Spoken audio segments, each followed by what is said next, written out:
పేరు రాధిక. మేము తార్నాక నుంచి వచ్చాము, హైదరాబాద్ తార్నాక. మా బాబు బిపిన్ చంద్రపాల్ రెడ్డి, వీళ్ళు అమెరికాలో ఉంటారు. చూస్తే చాలా మంచిగా అనిపించింది. అప్పుడు ఇవన్నీ లేవు, ఇంత పెద్ద గుడి ఇదంతా ఏమి లేదు. ఇప్పుడు శంకర్ గారు చేసేదైతే చాలా బాగా చేస్తున్నారు. మీరందరూ కూడా ఇక్కడ చేసే వాళ్ళందరూ కూడా ప్రతి ఒక్కళ్ళు, వాళ్ళు ఒక్కళ్ళే కాదు, మీరు సేవ చేసే వాళ్ళందరూ కూడా గొప్పవాళ్ళే.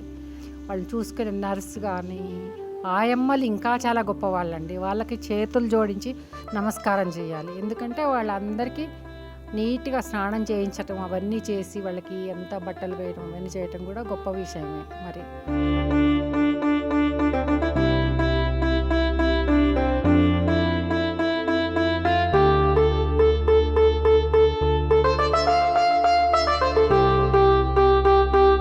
ఆశ్రమం పేరుతో డబ్బులు వసూలు చేసేవారిని నమ్మకండి.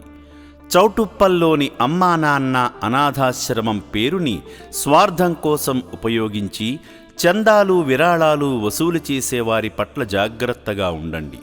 ఈ ఆశ్రమ సభ్యులెవరూ రోడ్లపైన లేదా ఇంటికి వచ్చి సేవల పేరుతో డబ్బులు వసూలు చేయరు. అమ్మా నాన్న అనాథ ఆశ్రమం పేరుని వాడుకొని తెలంగాణ, ఆంధ్రప్రదేశ్ 2 రాష్ట్రాల్లో వీధుల్లో తిరుగుతూ బట్టలు, బియ్యము, పప్పులు, నిత్యావసరాలు, నగదు వసూలు చేస్తున్నట్లు ఆశ్రమం దృష్టికి వచ్చింది.